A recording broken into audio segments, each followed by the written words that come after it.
She showed up at my door early Saturday morning, with a police officer standing right beside her. She had a citation in one hand and a smile on her face. Then she pointed at my old truck sitting in the driveway and said, "You've got 48 hours to get rid of that eyesore, or I'll have it towed at your expense." Then she looked me up and down, my worn-out jeans, my faded shirt, the house behind me, and said something I still think about to this day. She said, "This neighborhood has standards, and some people just don't belong here." Then she turned around and walked away like she'd already won. What she didn't know was, 3 days earlier, I had signed the paperwork to buy the management company that controlled her HOA.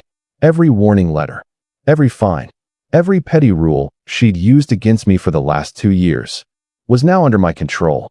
And before that week was over, she was going to regret every single thing she'd done. Welcome to Proven Right Stories.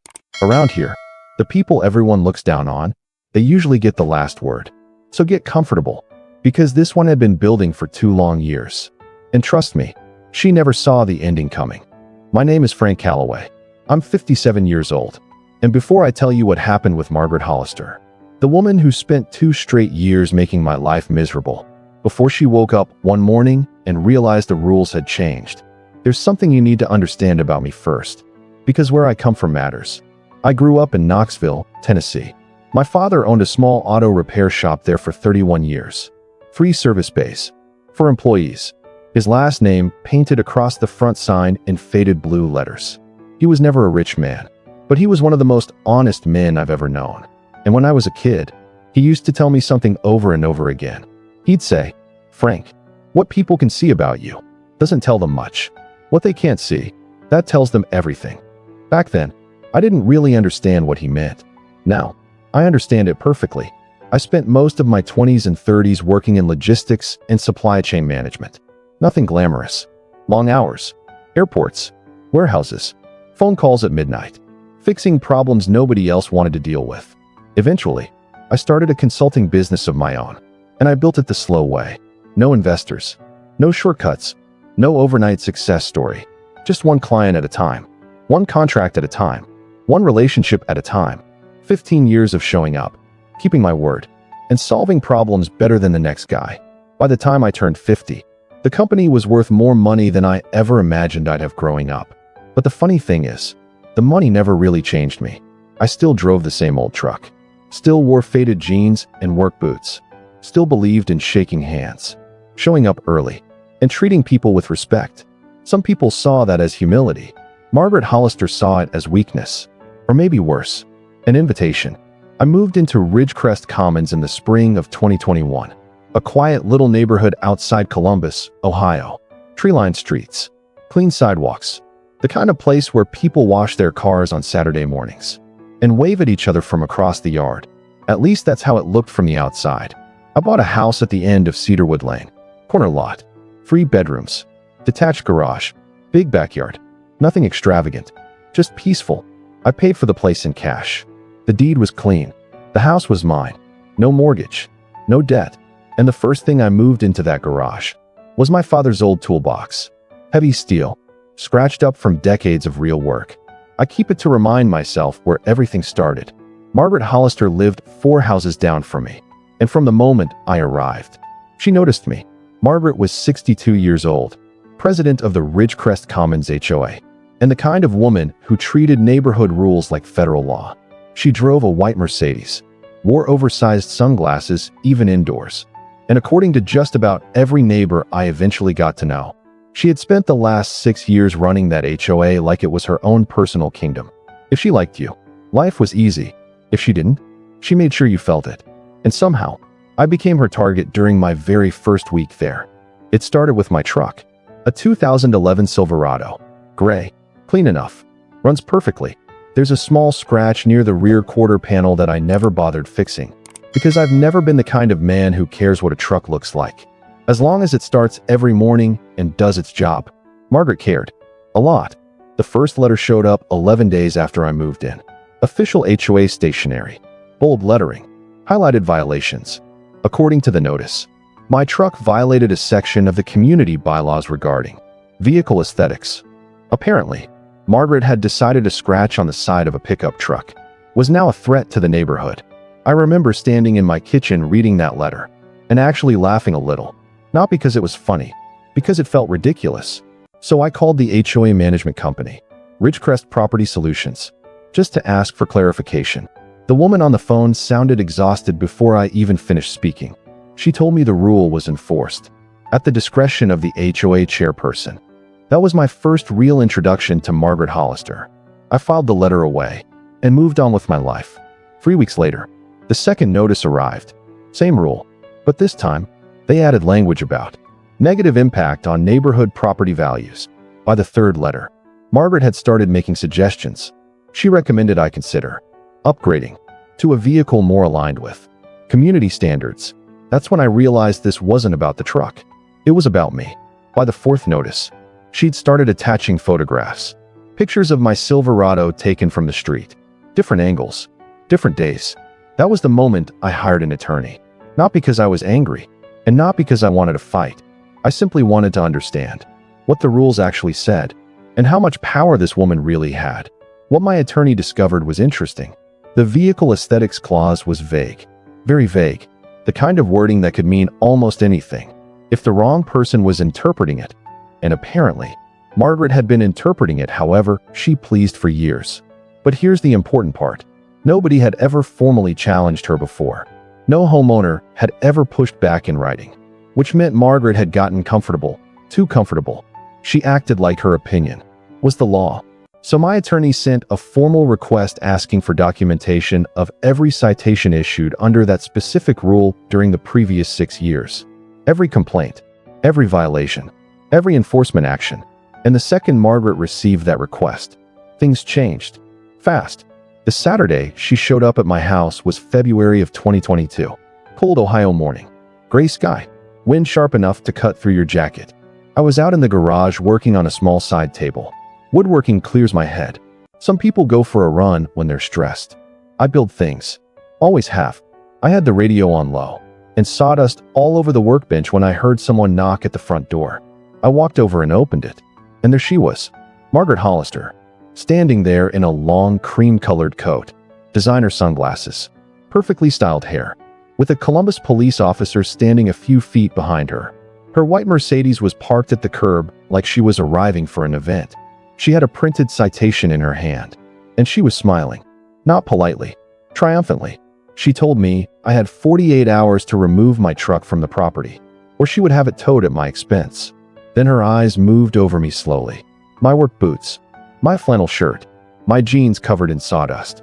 And then she said, "This neighborhood has standards, and some people just don't belong here." Then she turned around and walked back toward her Mercedes like the conversation was over. The police officer lingered for a second. He looked embarrassed, like he knew exactly what this really was. But he never said a word. So I just looked at him and said, "You have a good morning, officer." He gave me a small nod, then followed her back down the driveway. I closed the door, walked back into the garage, sat down at my workbench, and for a long moment, I just stared at the unfinished table in front of me, because suddenly, I remembered something my attorney had mentioned months earlier, almost casually, like an afterthought. He'd told me that Ridgecrest Property Solutions, the company managing the HOA, was privately owned, small operation, and according to him, the owner had quietly been trying to sell the business for over a year. At the time, I hadn't paid much attention to it, but sitting there in that garage, I started thinking about it very carefully. I called my attorney first thing Monday morning, and this time, I asked him a very different question. I told him I wanted to know everything there was to know about Ridgecrest Property Solutions. Who owned it? How it was structured? What the company was worth? Whether the owner was serious about selling? And most importantly, who else might be trying to buy it? 4 days later, he called me back with answers. The company belonged to a man named Gerald Baxter, 68 years old, semi-retired, living in Scottsdale, Arizona. Apparently, he'd stepped away from day-to-day operations a while ago and had been quietly trying to sell the company for more than a year. Health problems, less stress, simplify his life. That was the goal. Now, the asking price for that company? Most people in Ridgecrest Commons would have considered it outrageous. For me, it was manageable. I had a video call with Gerald Baxter that Thursday afternoon, and honestly, I liked him immediately. No ego, no corporate nonsense. just a straightforward older guy who looked tired and ready to be done carrying the weight of the business he'd built. He told me he started Ridgecrest Property Solutions back in the early 2000s, built it from almost nothing. By the time we spoke, the company managed 11 residential communities across central Ohio, and after 20 years, he was ready to step away. But during that conversation, he asked me one question. Actually, he asked it twice. He leaned forward slightly and said, "What exactly are your intentions for the communities currently under management?" I remember answering him without hesitation. I said, "I intend to run them fairly, according to the actual rules, applied consistently to everyone." Gerald got very quiet after that, just looked at me for a moment. Then he gave a small smile and said, "Well, that would certainly be a change." I said, "Yeah, I figured it might be." We finalized the deal the following Wednesday morning. 3 days later, Margaret Hollister showed up at my front door with a police officer and told me I didn't belong in the neighborhood. What she didn't know was that I had already signed the paperwork for the company managing her HOA. By the time she handed me that citation, the authority she thought she had technically worked for me. But here's the thing. I didn't call her afterward. I didn't threaten her, didn't confront her, didn't try to embarrass her. I simply let the process begin. Quietly, professionally. The incoming management team and my attorney started a full internal audit of every citation issued by the Ridgecrest Commons HOA over the previous 6 years. And honestly, the results were even worse than I expected. The so-called vehicle aesthetics rule, it had only been enforced 17 times in 6 years. 17. And every single one of those citations had been issued on Cedarwood Lane, my street. Not one citation had ever been issued anywhere else in the neighborhood. Not on Margaret Street, not even to Margaret herself, which was interesting because she had a massive recreational vehicle park beside her house that was a whole lot more noticeable than my Silverado ever was. But the deeper we looked, the uglier it got. There were 4 separate lawn maintenance citations issued shortly after certain homeowners declined invitations to HOA social events. 2 fence violations sent to residents who had openly questioned Margaret during meetings. And then there was the one that really stayed with me. A retired schoolteacher over on Maple Court had received a formal citation for unapproved garden ornaments. You know what the violation was? 2 ceramic frogs. That's it. 2 little ceramic frogs her late husband had placed in the garden 16 years earlier before he passed away. That woman had lived there longer than Margaret, and Margaret still fined her over garden decorations.